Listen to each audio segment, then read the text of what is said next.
Welcome back and welcome to 2019 with the Empty Wagon Fantasy Football Podcast. Hope your fantasy season was amazing. The championships are won in the offseason, isn't that right, Josh? They really are. And during the season.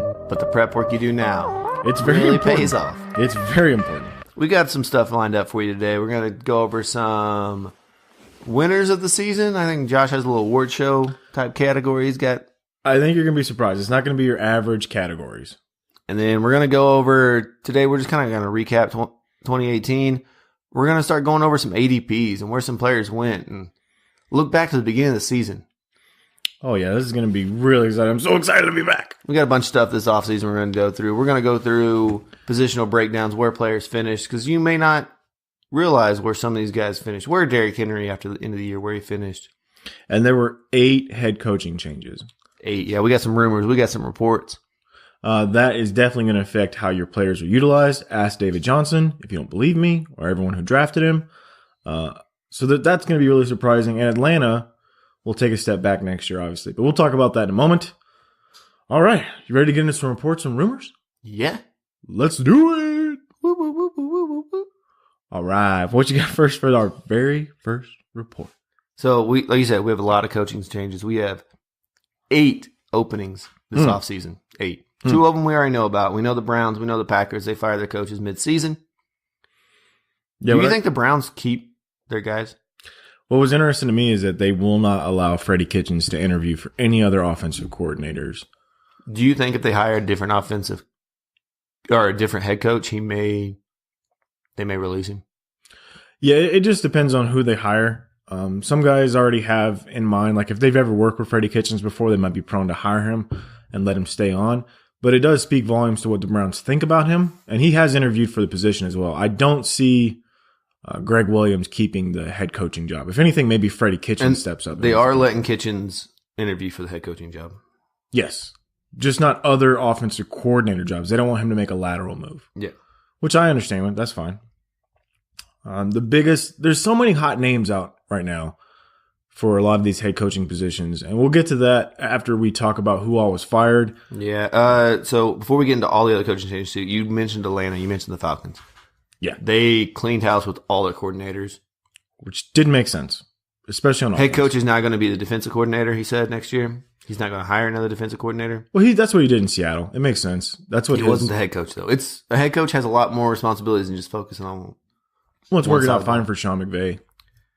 Yeah, but he still takes the fall when the defense doesn't do good. Yes.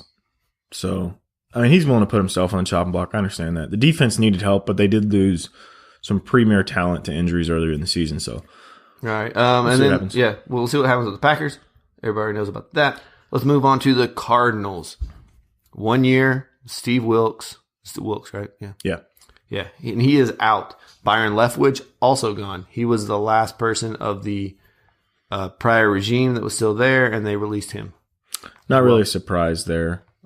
It's sad to say, but they cleaned house. They had to do it. The Cardinals took a huge step back. They need to clean the offensive line is what they need to do. Yeah. The Cardinals took a huge step back.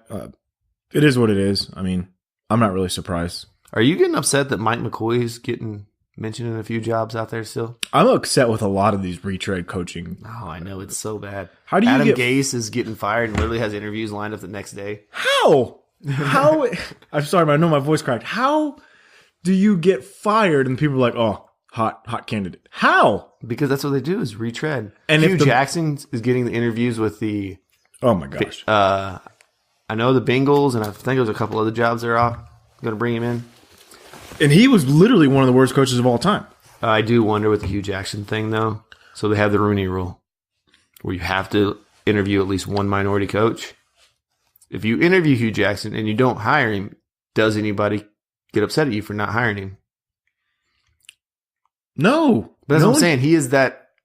I'm not trying to say NFL execs are trying to scapegoat the system, but... Maybe they are, maybe they're not. Yeah, that's one little thing I do wonder about with that. Your Broncos? I'm not mad at this. Vance Joseph is gone. He was not a great head coach. No. Do you want to see him bring an offensive-minded guy? Absolutely. But, I mean, the talk that we're getting right now is they're trying to bring in old retread guys. who have been fired recently. You should bring Josh McDaniels back. Jim Caldwell's gotten interviews. I don't think Josh McDaniels, I want him back. Adam Gase is getting interviews for the Broncos. So many of these guys who we've already seen, we know what they're about. Even Vance Joseph has been interviewed at other places for hiring. I mean, it just doesn't make sense. Well, we're not going to see a lot until playoffs start moving down, because that's where a lot of your coordinators are going to come from, these playoff teams.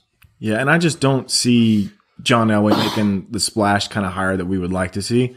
I think he's going to screw it up. Okay. And then Dolphins, we already said Adam Gase is out there trying to get jobs. With Adam Gase going, does this change your outlook? Obviously, we don't know who's going to go there with Kenyon Drake, Kalen Ballage, Ryan Tannehill, Parker. A lot of the skill position players there that we haven't liked the way Adam Gase has used them. No, and that's my concern, especially if he gets hired with the Browns. He already had it out with Jarvis Landry. That's the reason he traded him. I'm not excited about Adam Gase. I think he's a But what about the Dolphins side of the ball? terrible coach. Do you maybe, depending on, we got to see who the hire is there, but do you think that helps out Kenyon Drake, hurts Kenyon Drake? It can't hurt him. How could it possibly hurt him unless he gets the ball less than 4 times a game, which is what he's been averaging this year? I'm interested to see what's going to happen with the coach and during the preseason. That's going to be huge. Yep. And we talked about the Browns. I wish they're in a lose-lose situation. I was thinking about it the other day. Because if you hire somebody and they win less than 6 games next year. 7. They won 7 this year. Well, one of them was with Hugh Jackson. Greg Williams won 6 games. Okay. He went 6-2. So if you start off bad next year and you let Greg Williams walk, everybody's going to be like, oh, blah, blah, blah. But if you keep Greg Williams, then you run into the whole problem of, oh, you could have went and got somebody better. And maybe this is just me talking, but after seeing what Freddie Kitchens did, I would like to see him get the head coaching job. I know he's great with that offense and with Baker and stuff like that. Maybe we need him to focus on the offense. At least if he stays in the offensive coordinator position, we know what to expect out of that offense. Yeah, I would really like to see him stick around. The Buccaneers. This is huge because Dirk Cutter's been probably one of the biggest supporters of Jameis Winston. They went out and got Dirk Cutter for Jameis Winston. Yep, he was the offensive coordinator when Greg Schiano? Mm-hmm. When Greg Schiano was the head coach and he got fired. So what I wonder with this is they've talked about possibly bringing Jameis back next year, but nothing is for sure. I think they're going to bring Jameis back. He took a huge step forward this year. He still had the interceptions, which you expect from Jameis. The defense was just terrible in Tampa. But do you see them bringing Jameis back just for a couple more years? 1 year. Get a new coach in there. He gets his guy either next year or the year after. Well, they have the option, and I think they already secured the option for next year anyway. They're going to give him like $19-20 million, and he's going to be back next year.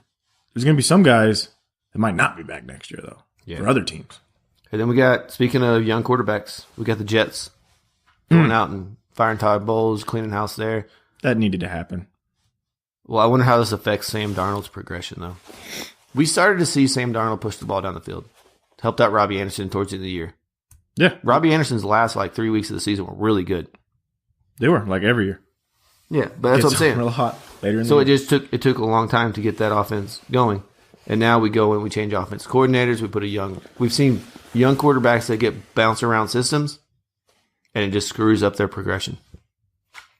I think the guy they pick now has to be the guy they want to have for a few years.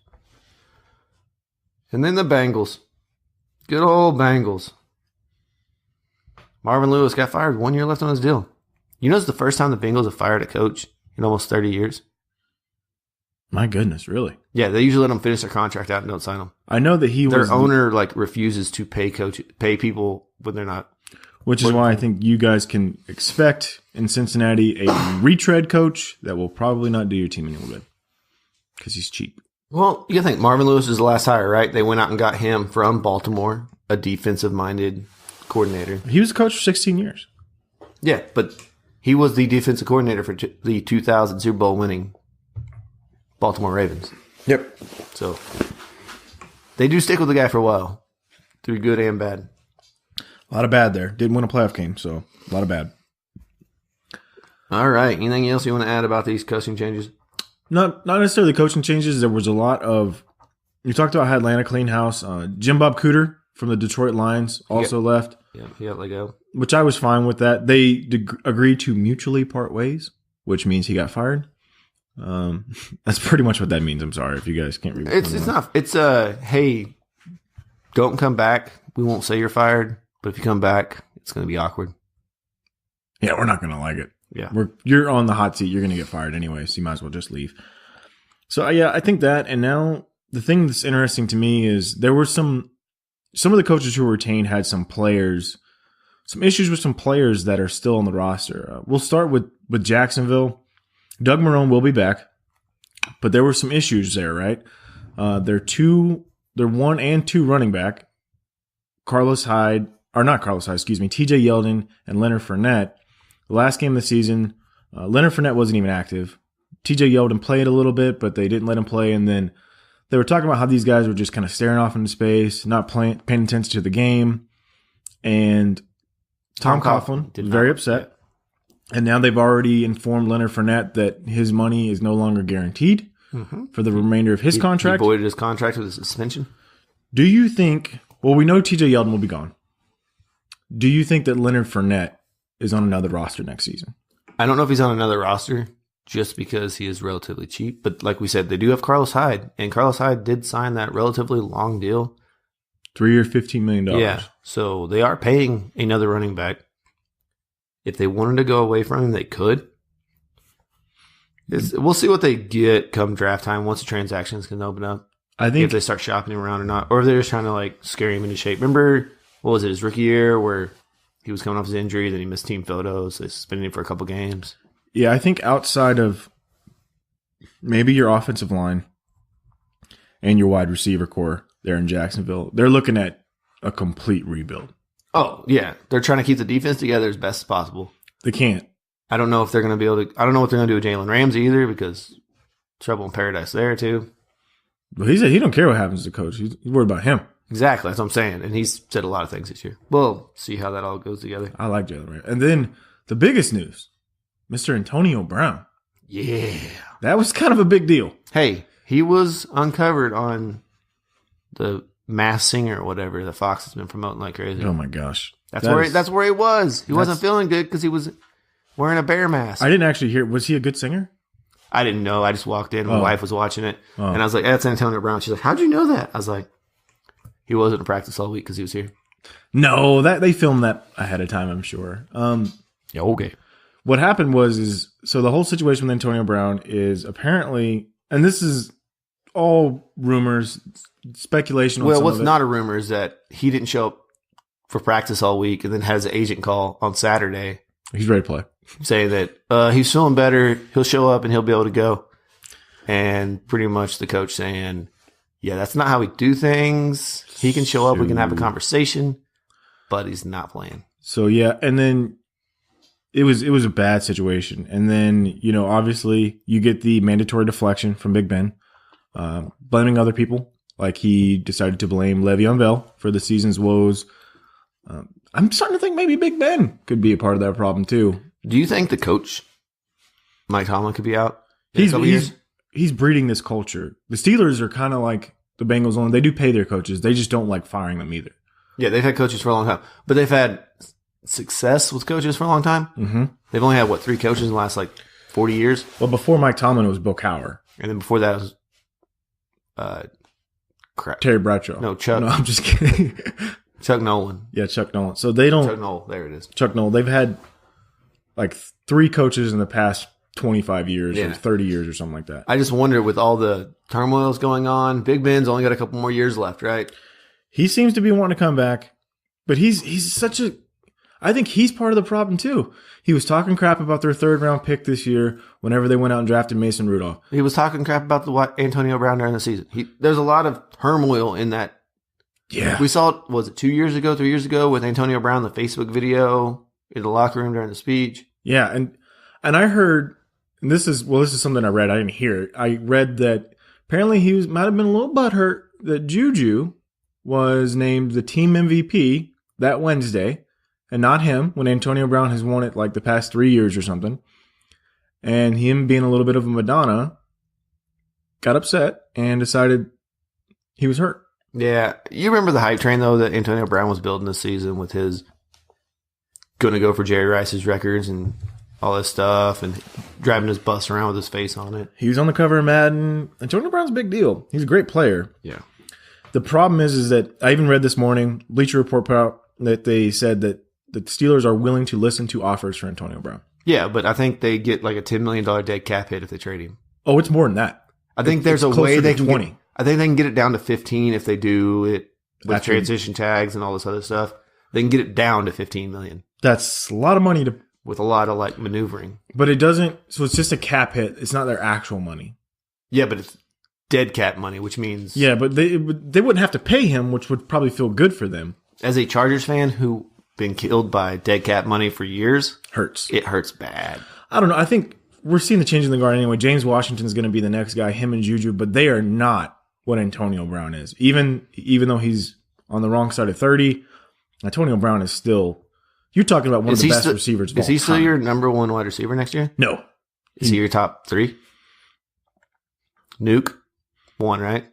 Nuke. Devontae Adams might be my 2. Okay. And then AB still probably 3. AB is ahead of Odell still? Yeah. Okay.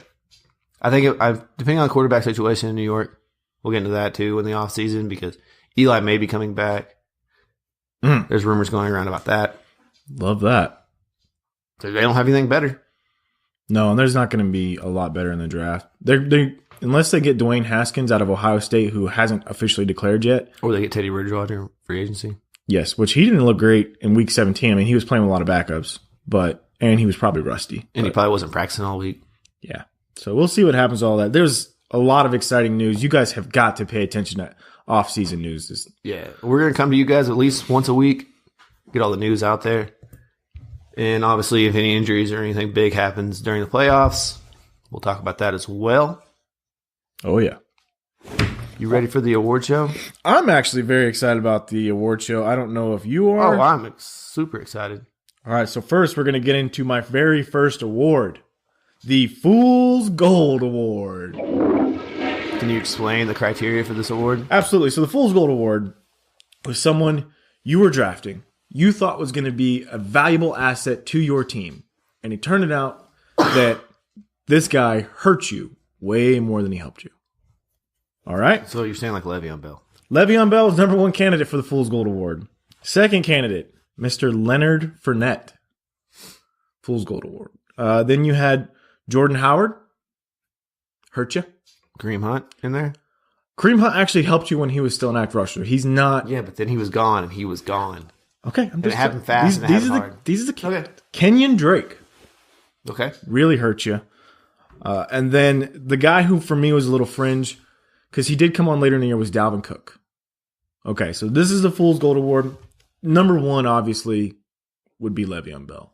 But if I'm sitting there saying, okay, I'm not going to give it to him, the guy that I'm going to give the Fool's Gold Award to is Mr. Leonard Fournette. He hurt you bad this year. Yeah. So we're going to talk about ADP later, but some guys that you could also bring up, they're a little lower, like Alex Collins. Mm-hmm. Looking down the list, I had another one here. Derrick Henry, probably, because by the time he started showing up, you were done. Jay Ajayi, Josh Gordon. Yeah. I mean, some of these guys are 4th-round picks, but Royce Freeman was a top 30 pick. I got different awards here. Okay. I got different awards here. Okay. So next, that's the dinner bell calling. We got the Pizza Boy Award. This is the guy who delivered. And there were really only 2 candidates for this award. These are the guys you drafted high, and they brought it. Okay. So Todd Gurley and Ezekiel Elliott. Okay. So you're Todd saying, Gurley is the you're saying the obvious. first half of the first round. Yes. These are the You're guys. not talking about back half first round guys. No. These are the guys that you drafted, you thought were going to deliver, and they did deliver, and it was hands down, landslide, Todd Gurley. Yep. He delivered. He didn't deliver in the championship, but he got you there. Yeah. Can't he got you to complain. the playoffs. He gave you a shot. All right. Now, the next award, the Mr. Glass Award. Should be self-explanatory, but the guy who hurt you with injuries. Now, Leonard Fournette, injury. Oh, duh. But let's talk about some other candidates in this section. Alex Collins. He didn't do you any favors this year.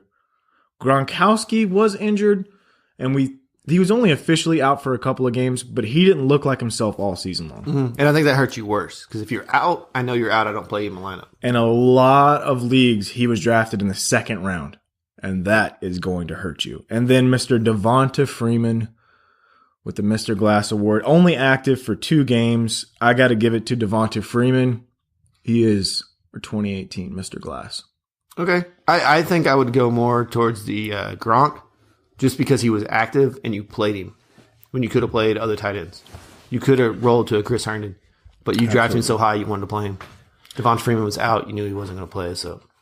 All right. Now we're going to go with the Game Over Award. Flip. Game over. Flip. Some little flip. So the Game Over Award is guys who you feel like, I think that at least their fantasy career is probably over. Of being maybe a high draft pick or someone who's going to contribute to your team. First up, we have Carlos Hyde. He was already a fringe guy anyway after going to Cleveland from the 49ers. And the opportunities that he got in Jacksonville didn't look good. He was traded midseason. Carlos Hyde, number 1 candidate. LaShawn McCoy. Sad to say, but I believe LaShawn McCoy could be over Larry Fitz. Same thing. And then we have the combo pair of Gronk and Brady. Twofer there. Twofer. Because Brady, a lot of hype. He was probably the 2nd overall quarterback drafted in most drafts, if not 3rd. And he didn't even finish as a QB1 this season. And he wasn't top 10 or top 5 in any major passing category this year. He wasn't. What about Josh? You don't want to bring Josh Gordon up? No, I don't. Well, Josh Gordon, he's gamed over. But I didn't count him because he hasn't really been a major contributor in the past 3 or 4 years. Okay. Where these other guys have helped your team. Okay. And I think the Game Over Award goes to... This one was tough for me. You want to say Larry Fitz, don't you? I do. That's who I really want to say is Larry Fitz. But I think it's going to be him or LaShawn McCoy. Yeah, I would probably go again with this with Gronk, but just because of the nagging injuries. There were so many ones that I could have given. Yeah, the only reason I don't want to go Larry Fitz is we saw flashes from him this year. Mm-hmm. If we get a better offensive line in there where Josh Rosen can not have 3 guys in his face and he's on the ball, maybe. So I'm going to give you, this was one of the hardest ones, and I had to do a lot of research on this one, the Used Car Award or the Diamond in the Rough Award, if you want to call it that. Okay. Patty Mahomes. Okay. I mean, the highest scoring fantasy season for a quarterback ever. That's kind of important. Is it? It's bigger than Brady's? Yes. Yep. So he finished as a QB1, and it wasn't even close. Is that in 4 point per touchdown passing leagues? Yes. So 6-1. 6 point might have been a little bit different. This is probably so Brady. 4 point, it's... Because of the rushing? Yep. Tariq Cohen. He was drafted at ADP of 85 overall, and he finished as an RB1, 11th overall. Mm-hmm. James White, 111th ADP. He finished as the 7th running back overall in PPR. Philip Lindsay went undrafted and finished as the RB13 in PPR. James Conner, 153 ADP, 6th overall running back. Nick Chubb, 118 ADP, he finished 17th overall. And that was with him not really playing the first few games. Yeah, but we saw when he was going to take off. Like you saw, Carlos Hyde left, it's Nick Chubb's job. All right, this is a guy who was kind of fringe for me. Julian Edelman, he didn't really do you any good the first 4 games, but the fact that he still finished as a wide receiver 2. In PPR. That's pretty important. Kenny Golladay, he finished as a wide receiver 2, 21st overall. He had an ADP of 139, and I couldn't do this without your boy, George Kittle. Yeah. George Kittle, whew, what a steal. I think he was like the 7th overall, like the 7th or 8th. Well, you also got to remember, we've talked about this. During the draft, he had that shoulder injury. Yep. Right before everybody started doing their fantasy drafts, he got a separated shoulder. So people that were high on him fell off really fast. Absolutely. I think it's Philip Lindsay, though. That's what it was going to be either Philip Lindsay for me or James Conner.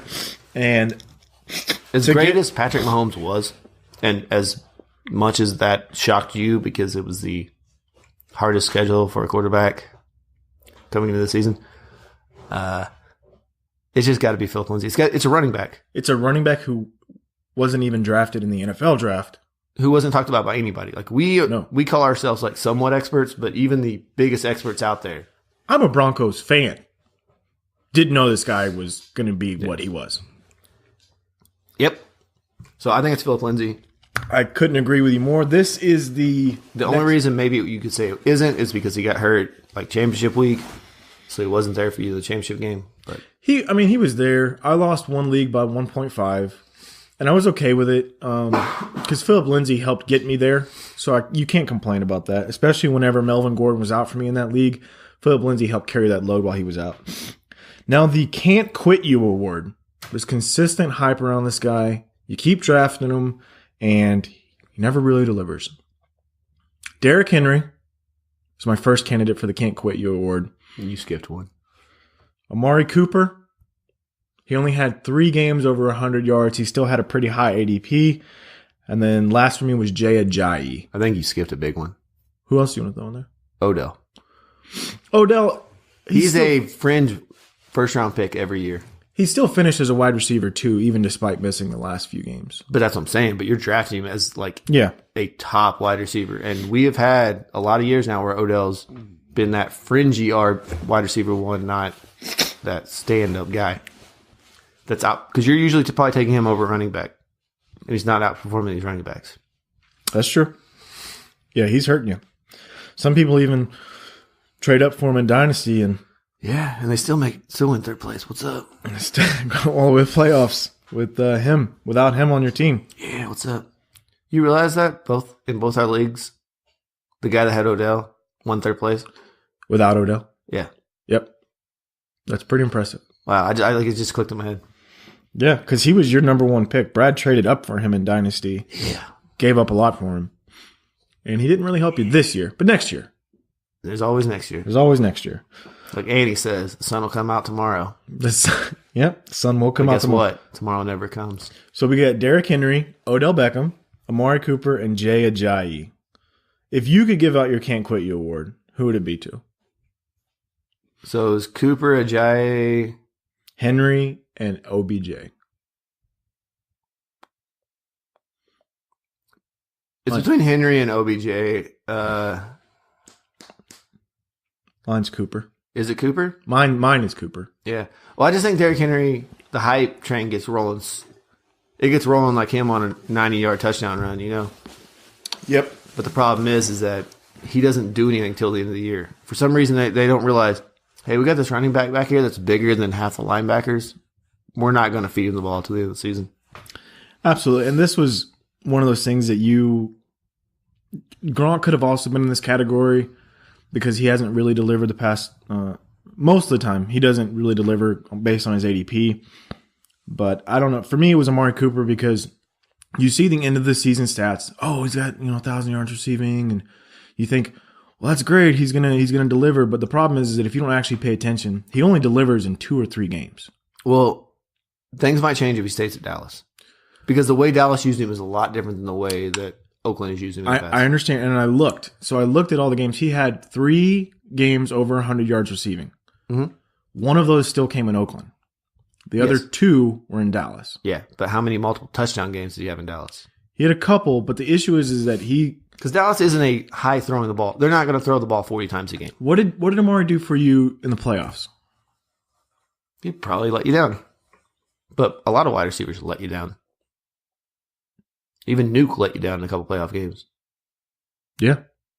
That's why drafting is very Because when it gets cold out, wide receiver numbers usually go down. Because teams throw the ball a little bit less. All right. And then the Ugly Duckling Award. The ugly duckling turns into a beautiful swan. So somebody we really hated, and then yours is Patrick Mahomes. You hated him in the offseason. No, he's not. He's actually not on this list. He should be, because you hated on him in the offseason. James White, like I said, he finishes the 7th overall running back in PPR. Next up were 2 guys. Eric Ebron caught more receiving touchdowns this year than he did in his entire career in Detroit. Mm-hmm. Double-digit receiving touchdowns. He finished as a top 5 tight end this year. And then Mitchell Trubisky, after looking horrendous last year, I can't believe you're taking Mitchell over Mahomes. I can't believe you put him on here. Mahomes, we didn't know. You had the hate. Well, the You issue, were drinking Mahomes haterade. the issue is that I didn't really see what Mahomes had done. You were haterade. Yeah, we can play it back. I understand that, but the problem is that we've seen these guys come in and bust after bust after bust, and bad game after bad game after bad game, and they delivered. And for me, it was Eric Ebron. In one league, he helped me win a championship. I'm very, very impressed with Eric Ebron this year. And then I didn't want to do a fantasy MVP award, but if we had to give one, so basically for me, the fantasy MVP, I looked back on ESPN and I saw, the players that were on most teams of championship rosters. And I think it was Christian McCaffrey. And Nick Chubb. And James Conner. Patrick Mahomes was on there as well. So Christian McCaffrey, for me, in my own opinion, was my fantasy MVP. He was on both of my championship winning teams this year. I was very fortunate that he delivered the way that he did. And he finished 0.3 points out of being the RB1 this season. Yeah, he broke the receiving record for running backs. In PPR, he was very valuable for you. So Christian McCaffrey, hats off to you, sir. Thank you for all of your help. Do you worry if Cam gets that shoulder right and he starts swinging that ball down the field again? Yeah, I think you have to worry about some negative regression with these guys. By the way, I just researched what positive and negative regression was. You can regress back to being positive if you performed positively before. You're still regressing positively. Yes. I didn't understand that. I researched that yesterday. Positive regression, yeah. You're going back to your median. Yeah, so I think all regression means is the median's here and you're going back to the median. You're regressing to a former state. Yeah. You're going back to a former state. So I do see that there could be a little bit of negative regression here for Christian McCaffrey, or depending on his touches and his usage, you don't want to sit there and say injuries, but this is his third season. He gets used a lot. He gets beat up. He's not the biggest guy in the world. I really want to see what Cam's shoulder looks like next year. And we're not going to see it till the season starts. That's going to be the problem. Preseason's not going to give us a good indication of Cam Newton's shoulder. Yeah. And it's scary to see what's going to happen, but I still like Christian McCaffrey. I trust him. Would you take him over Todd Gurley? No. Would you take him number 2 over Saquon? No. Whew. Yeah, we'll get into that. It's close. Our running backs, where we think they're going to set next year. There's a couple guys. Do you think Saquon's a number 2? He finishes RB1 this year. But do you think he's the number 2 running back behind Todd Gurley? Because Zeke started getting a lot of catches too towards the end there. I was going to say it could be Zeke for me because this will be Zeke's 4th year. What about Kamara if Ingram's gone? We saw what he was doing before Ingram came back. He's going to be more valuable too in PPR than he is in standard for sure because he was getting a lot of passing work and he's not the bruiser that Mark Ingram is. Yeah. I think they need that 1-2 combo, and I really would not be surprised to see them re-sign Mark Ingram. All right. Great little award show. Thanks, man. I actually I like it. I put some work into this, and I didn't want to just do best wide receiver. Oh, I know. That's what I didn't want to do. I know you didn't want that, so I did some research. I came up with some fun names I felt, and I'm pretty proud of it. This is the first annual Empty Wagon Award Show. Annual award show. Next year we're gonna have drops. It's gonna be great. It's gonna be on fleek. But now that you know what to expect, I think you're gonna be a little more excited next year. Yeah, you might even get involved. Woo. All right, you ready to take a look back at these ADPs? Oh, I'm so excited about this. So the ADPs we're pulling from are from Fantasy Data, who pull in ADPs from all over the intro webs. Oh, I'm so excited about this. You got to remember these ADPs are going to kind of be a little skewed because some drafts may happen after the season. Number 1, Todd Gurley. No surprise there. Lived up to expectations. Saw some injuries towards the end. But heck, I mean... He still finishes the RB3. Yeah. And he missed, 2 games? Or a game and a half almost? Because there was one game where he scored 25 points and went out at halftime. He missed 3 games. Because we're including week 17 in our final ratings. You have to include that. So he missed 3 games, and he was only... And there was 2 halves that he missed as well. He was only 13 points behind Saquon. Yeah. Who finished as your RB1. Mm-hmm. That's really... Saquon played every week. And so next year, Todd Gurley still your number 1? Hands down number 1 for sure. Oh, okay. Number 2 was Le'Veon Bell. Well, that hurt you. Obviously, we all know what happened there. That didn't help. Hopefully, you made a move for James Conner early before the season started. But if not, it probably hurt you pretty bad. Our good friend of the show, Rob, made a move for James Conner. Definitely helped his team quite a bit. Didn't help him that much. Can't beat the curse. Okay, well, that's a personal thing between you and Rob. Yep. All right, then we got David Johnson at number 3. He did finish as an RB1. It was 9th overall, but you weren't happy His with numbers, we'll break them down when we get into it. They just weren't, week to week, they weren't great numbers. He was very touchdown dependent. Yeah. And then they quit using the goal line for a while there. I mean, you saw a huge step back for this offense, and David Johnson unfortunately paid a big price in that. It's the offensive line. If they don't improve that offensive line in the offseason, I'm really going to question if I even want to take him in the first round. Well, you look and you see what wonders it did for Andrew Luck and that Colts offense this year. They don't have a lot of playmakers. No, but offensive line makes a big deal because I remember us talking in the offseason about David Johnson's offensive line being like, I think it was 25th in 2017. I'm scared to see what's going to be when we start looking into it. I guarantee it's going to be one of the bottom ones. And it's going to be interesting to see who the next head coach is. Excuse me. Yep. Number 4 was Ezekiel Elliott. He had a couple bad games in there, but not a lot. It was probably about what he expected. Yeah. He did have to deal with offensive line injuries for the first time in his career. So I think it took Jason Garrett a little bit of time to realize I need to get him the ball outside the numbers a little bit. And give him the ball more. Well, he wasn't giving him the ball enough in the beginning of the season. Because we talked about Saquon being the number 1 guy. The reason is Saquon gets the ball out in space where he can make people miss. Same thing with Zeke Elliott. Like when you run him up the middle and you're missing your center, you're missing Zach Martin, you're missing your tackles. Like he's not going to make every lineman and linebacker miss and break all the tackles. No, and it doesn't hurt that Saquon had 91 catches. 91 catches. Yeah. Oh, they compared Saquon's numbers to Zeke's numbers, and I think the rookie numbers, Saquon was better in almost every category except for rushing yards. Yep. But when you look at the offensive line rankings, Saquon had the 24th ranked line. Zeke had the 3rd rated line that year, the rookie years.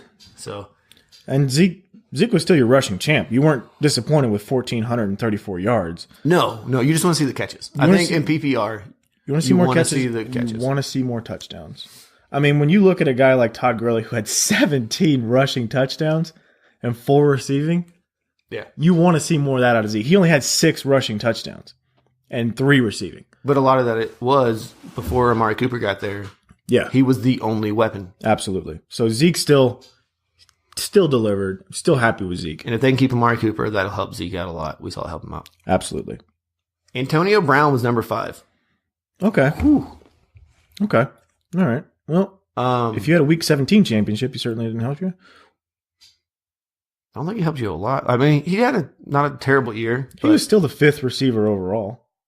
Yeah, but when you're taking him above guys that we're going to talk about, Kamara, Barkley, Fournette, Gordon, Nuke, a lot of guys that... Juju had more receiving yards than he did. Mm-hmm. Yeah. So it's just Juju didn't have the touchdowns. Antonio still had the touchdowns. So that... Yeah. Would you still take Antonio Brown in the first round next year? So these are the guys who had better seasons than him. Tyreek Hill, DeAndre Hopkins, Devontae Adams, and Julio Jones. They all finished above him in PPR. I still like DeAndre Hopkins more. I still like Devontae Adams more. What about Julio Jones if they start giving touchdowns? So here's the interesting thing about Julio Jones. Expect regression. Negative regression. Really? Even with Sark gone? That's the reason you're going to expect regression. I don't, because they never targeted in the red zone. Even this year, they still didn't target in the red zone. Matt Ryan always takes a step back in the first year of being with the new offensive coordinator and always takes a leap the second year. New offensive coordinator, he's going to struggle next year. His offense is going to struggle. Okay. And now I think Calvin Ridley in his second season could emerge and help Matt Ryan a little bit, but if anything, it's going to take more away from Julio, not give him. Number 6 was Alvin Kamara. I see his draft stock being about the same, if not higher, next year. Yeah. He'll probably jump up into that top 5 range. He was 4th overall running back PPR. He delivered. Exactly. Good guy. Great player. And especially if Mark Ingram's gone next year, whew. Yeah, because Kamara came out the gate with like some 25, 30-point games. Yeah. And then, him and Michael Thomas both. He was hitting. Saquon Barkley, number 7. He's going to be probably a top 3 pick next year. Can't be disappointed with that. Nope. He's a man. He is. I do hope they fix that line there in New York because he needs a better offensive line. Eli's fine at getting the ball, so to keep Eli, I'm not worried about that. I don't think that hurts him. I just think the offensive line. Leonard Fournette, number 8. Ugh. Do you think he's a 3rd-round pick next year? I don't want him. I know you don't want him, but if he's sitting in the 3rd round, you'll take him, right? Well, I did that this year with a guy, and I pretty much wasn't able to use my 3rd-round pick all year, LaShawn McCoy. So I'm going to try to be careful with my 3rd-round pick. I've missed 2 years in a row. Yeah, but that's where you get careful. Yeah, and I just, with a guy he's had injury issues, even dating back to college, I'm not sold on Leonard Fournette. And especially because I don't know if he's even going to be in Jacksonville where he's going to get utilized the same way. All right, number 9, Melvin Gordon. Except for the games he missed, he was always producing for you. His yards per carry went up this year, and he got so many touchdowns. And I don't worry about Austin Eckler or Justin Jackson or either of these guys taking his role away. No, when he's healthy, he's going to be the guy. He's the man. Is he a top 5 pick for you next year? Yeah, he very well could be. Does he take David Johnson's spot up in the top there, probably? Yeah. I think he's going to be 5 or 6. The one thing we didn't talk about is obviously we don't know where Le'Veon Bell's going. Do you still take Le'Veon Bell in the 1st round next year? No matter where he goes? No. No. You don't get crazy. In the back end of the 1st round. If he's sitting there at 10 or 11. If I'm in the back end of the 1st round. He went to the Jets. Oh, I don't know, man. I got to see. I'm going to be paying attention in the preseason and during the offseason, wherever he lands. It's very important. I mean, you can sit there and say, "Oh, he'll be fine. He'll be fine." No, that's not true.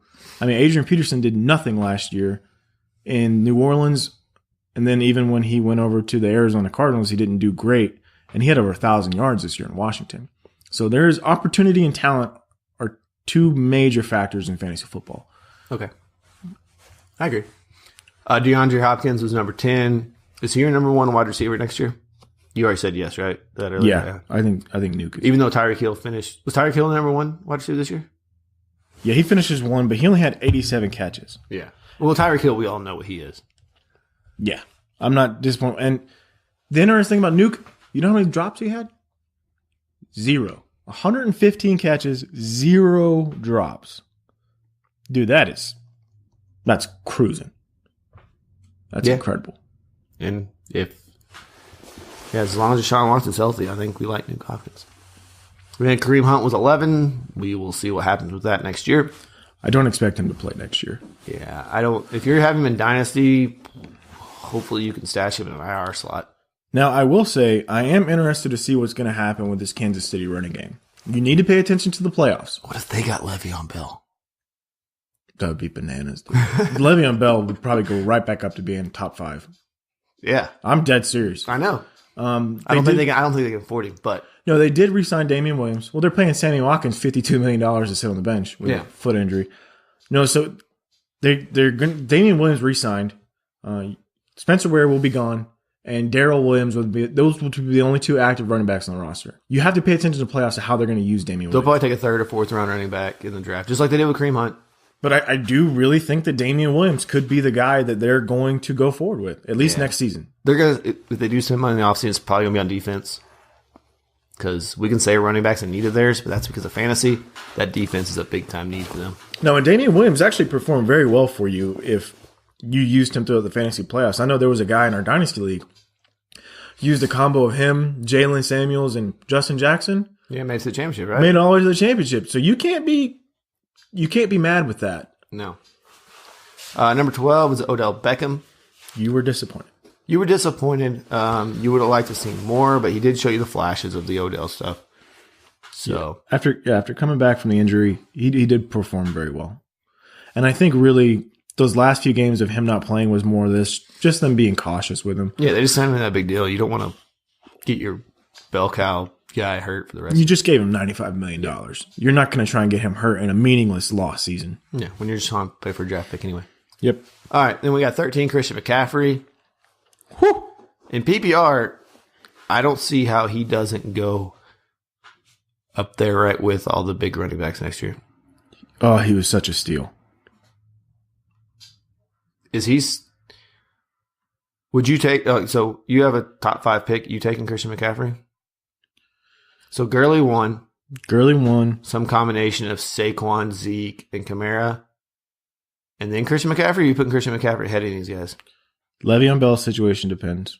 And Kamara's situation depends. So we know what we're going to get out of Christian McCaffrey. He's going to catch a lot of passes.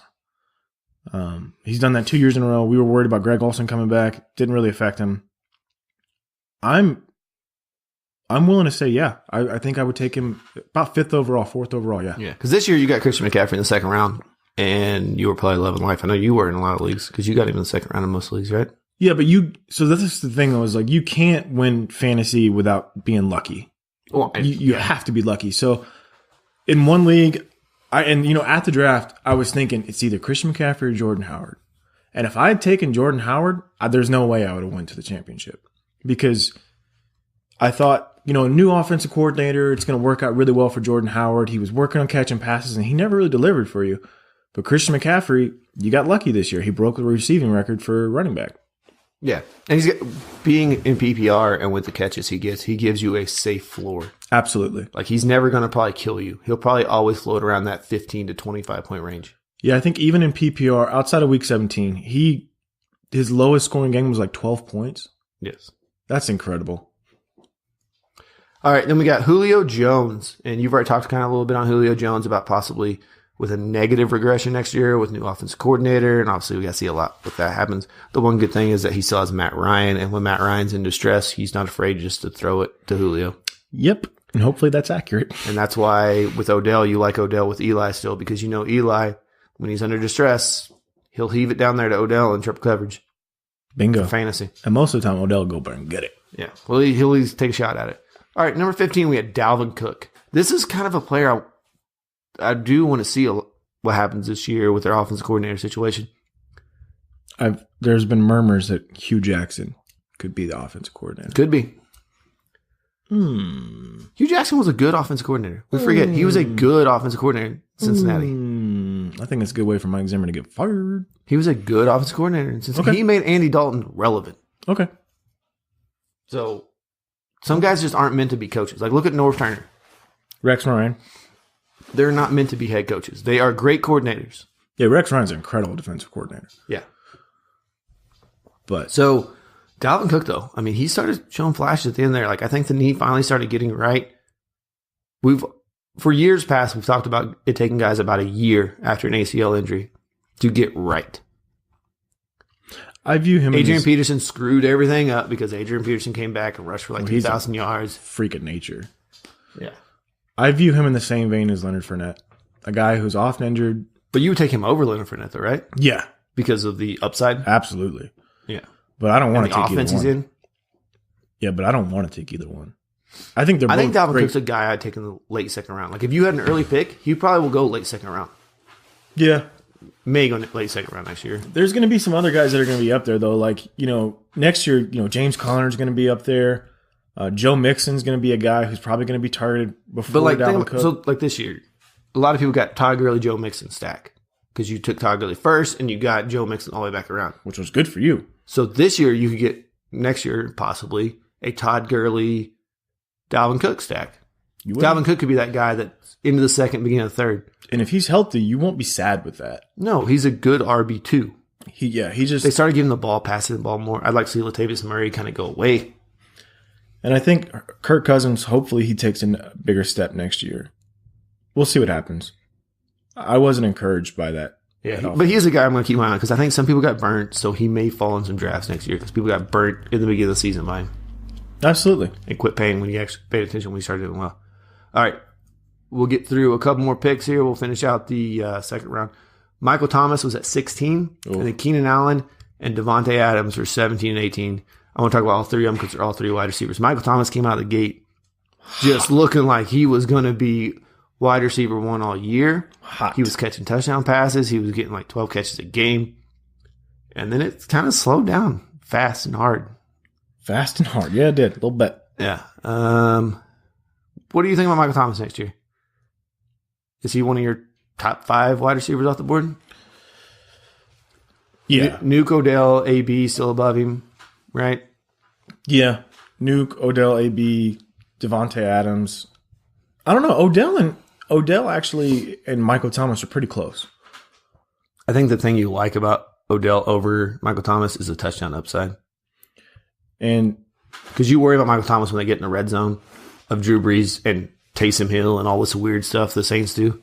yeah, but Michael Thomas, I think the target percentage of catches was like 86% or something crazy like that he caught 86% of his targets. Yeah, I think defenses started to realize that he was the only wide receiver there. That's crazy, dude. He was drawing so many double coverage. What, you mean Tommy Lee Lewis? Was it? Tommy Lee Lewis and whatever else they got there. Brandon Marshall, Des Bryant. Well, Brandon Marshall, Des Bryant Des Bryant's still technically a member of the team, but Brandon Marshall is not. He was released. But, I mean, that's what I'm saying. They didn't have anybody else. And then Keenan Allen started off pretty bad and then kind of came along.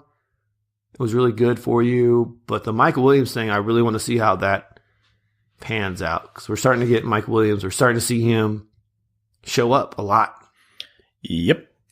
Well, he's a great receiver. After watching him come from wide receiver U, Clemson, I wouldn't be surprised to see a little bit of change in the guard there. And Mike Williams starting to step up and be the wide receiver. In PPR, though, Keenan Allen will still be safe. Yeah. Because he's going to get those catches. He's going to get fed the ball. They move him around. He comes out the slot. Where Mike Williams is primary and outside guy. And as long as he's got Philippe, I think they'll be all right. Yeah. But I wouldn't be surprised that one of these older guys, Phillip Rivers, Tom Brady, Drew Brees, I wouldn't be surprised if one of these guys go out on top, that they retire this year. So you need to, maybe not Tom, but some of the older guys, pay attention to that. So Drew Brees. There's a reason they went out and got Teddy Bridgewater. Who knows if they've had a conversation already about it. I'd be willing to bet that if Drew Brees goes out on top, he could retire this year. Like a one last hoorah riding off in the sunset. And then Devontae Adams. You've already talked up Devontae Adams a lot. Are you worried anything if Adam Gase or anybody goes there? Does that maybe change you on Devontae Adams? Or is it still Aaron Rodgers, Devontae Adams? I don't care. No, you gotta pay attention to that too. I mean, he did well in the system even with Brett Hundley last year when Aaron Rodgers went out. But you do have to pay attention to who his coordinators are going to be and who his offensive. If it's an offensive-minded coach, that stuff, it does matter. It is important. Would you take Tyreek Hill over Michael Thomas and Keenan Allen next year? Yes. I mean, I think we finally have to say like Tyreek Hill, especially Patrick Mahomes, the way that arm. He has arrived. Yeah. Okay. The next 4 guys I'm going to bring up here. Down years, bunch of injury concerns and stuff going on here. Devontae Freeman, Jordan Howard, AJ Green, and Rob Gronkowski. Oh. Yeah, that was your next. That was 19, 20, 21, and 22. Well, we know Devontae Freeman hurt you because he was only active for 2 games, so have fun with that. Gronk hurt you because he was active and didn't do anything. He got you big fat goose eggs. AJ Green looked good until he got hurt. He did. That was one of those situations like he's getting older. Offense was humming until like he got hurt. With him and Tyler Boyd next year, I really expect good things from those guys. And who was the last guy you said? Jordan Howard was in there as well. Yeah, Jordan Howard hurt you bad. Yeah, really bad. Do you even want any part of Jordan Howard next year? Even like 6th, 7th, 8th round? They got him. They tried to get him going the last couple weeks, feeding him the ball. He actually had a 100-yard game last week of the season. I don't know, man. But is he one of those guys that you think until it gets cold up in Chicago, they're not going to use him? Yeah, I definitely could see that. They seemed to me like they wanted the explosiveness of Tariq Cohen. And Tariq Cohen was pretty much their second wide receiver. He was Matt Nagy's Tyreek Hill. He was their number 2 wide receiver. Yeah. Jordan Howard maybe in the 4th or 5th next year, but definitely not in the 2nd. No way, Jose. Sorry, bud. Rob Gronkowski, we talked enough about that today. No, AJ Green, I still like AJ Green there. If he comes back next year and he's good, it's with the foot, right? Yeah, it was the foot, and I'm completely fine with AJ foot Green. injuries before. I want to see how he actually gets treated. But I'm still fine with him in the second round. Yeah. All right, last two guys we're going to talk about end of your second round. Joe Mixon and Tyreek Hill were 23 and 24. Joe Mixon did miss some games with some knee injuries there. He had the same one as Melvin Gordon, the MCL sprain. Yeah. That's But he still performed great. Yeah. And like I said, you probably stacked him with a Todd Gurley or hopefully not a David Johnson, but even towards the end of the season when it was just I want to say Rex Grossman because he was a Florida quarterback too. Jeff Driscoll, when it was just Jeff Driscoll, and they had lost Tyler Boyd, they had lost AJ Green, they lost both of the Tylers. Joe Mixon was the guy. Yeah. And they hyperfed him, but he was still performing well even when all those guys were healthy. So Joe Mixon's going to be maybe even a late first round. Late first, early second. Maybe one of these guys where we see like a kind of where Melvin Gordon or Kareem Hunt and Christian McCaffrey and Dalvin Cook were, like in that range. Mm-hmm. Absolutely. And I think you'll be happy with that. Yeah. If you stack him with another running back or a good wide receiver, yeah. And Tyreek Hill. Is he a first round pick next year?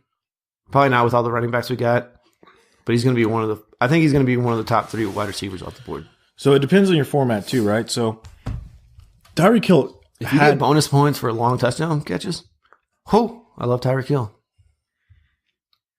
If you get bonus points for a long touchdown catch? Yeah, like you get the bonus for like 50-yard touchdown catch. Yeah. He was the only receiver in the top 8 to have less than 100 catches. Yeah, but he housed a lot of them. And he had really explosive plays. But that's the thing you got to understand is like, yeah, he had 1,479 yards. Great. That's awesome. That's amazing. That's what you want. But at 12 touchdowns, he also had 1 rushing touchdown.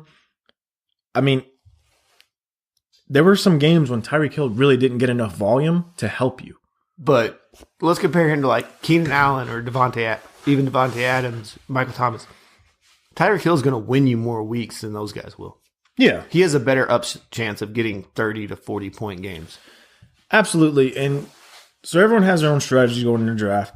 I actually used your strategy this year, and it worked out really well. So I think that if you go in there and you take a wide receiver that's inconsistent in your second round, you're really kind of handcuffing yourself to that guy. That's my own personal opinion. No, I agree. But he's going to win you a lot of weeks. If you're going to take an inconsistent wide receiver, you want one that's great when he's great. Oh, yeah. You want an explosive guy. And I think that's why Amari Cooper you hate so much, but he still gets drafted so high is because he has those weeks. He had like a 54-point week this year. Yeah, but Tyreek Hill is way more consistent than Amari Cooper. Yeah, and he's in a way more high-power offense. Oh, my gosh. Yeah. Tyreek Hill, yeah, he could easily be back into the first or early second. You think Mahomes gets better, right? He's not going to get much worse. I don't know if he can get better. But do you think he's going to get worse? 50 touchdowns? Barring injury, do you think this is still what that team's still going to rely on the pass? It's still going to be a pass-first team. I'm not saying he'll get the consistency. He can get 50 touchdowns again. Why not? How many times did Peyton Manning do it? Once or twice? 3 or 4 times or something, yeah. No, he didn't do it 3 or 4 times. He did it quite a bit. He was okay. He flirted. He was like 47. He did like 48. And Drew Brees has only done it once. Tom Brady's only done it once. Peyton Manning also took a lot of week 17s off too. When you think about it. Oh no, Drew Brees never done it. Excuse me. Yeah, it's Tom Brady. Tom Brady's done it. But I don't know. I think it's impressive. Maybe not 50 touchdowns, but yeah, he's still gonna, they're a pass first team. They're going to be if that defense doesn't improve, they're still going to be a pass first team. I wouldn't be surprised if he averages around 40 for the next few 40. years. That's what I'm saying. 40, 45 next few years. And if you're on a wide receiver, if you're the number 1 wide receiver and your quarterback's throwing 40 plus touchdowns, doesn't hurt. All right. Anything else you want to add to this? Next week we may. I'm going to look ahead and look at second, third round. See if we want to talk about that a little bit because I think that's where a lot of people made mistakes. That's where I made this list. So the first 2 rounds we know what the mistakes were. We know what the good things were. But in rounds 3 and 4, I think next week that's what I want to talk about and break those down a little bit because there's a lot in there that I could add him instead of him. Ugh. We're going to start talking about Josh Gordon's and we're going to start talking about Royce Freeman's, LaShawn McCoy, Alex Collins, Kenyon Drake's, Lamar Miller's. But I mean, this is stuff we're going to talk about. Like these are the guys that Chris Hogan's in there. In the third round? Fourth round. Oh, yeah, third round. He's 43. No. Yes. ADP was 43 for Chris Hogan. He was above. That's fourth round. No, it's not. 12 picks per. 24, 36, 48. Okay. Fourth round. I check my math there for me. Yeah. Okay. Good. Crazy. Yeah, he was above Golden Tate. Chris Hogan was above Golden Tate? Yes. Oh, my gosh. Yeah. Okay. Well, Yeah, so we got a lot. We'll I think talk this is about when that. we're going to talk about. We get in these third, fourth, and fifth round because you'll see the mistakes that were made. Yeah, I'm excited about this. This is going to be good. All right. Thank you for tuning in to the Empty Wagon Fantasy Football Podcast. Find us at Twitter at EmptyWagonFF or at Tack Jones, at FFJoshHughes, and on Instagram at EmptyWagonPod. We love you guys. Please keep paying attention to everything that we have during the offseason. We're going to do our best to do a lot of homework and help you guys win your league. Later. Bye.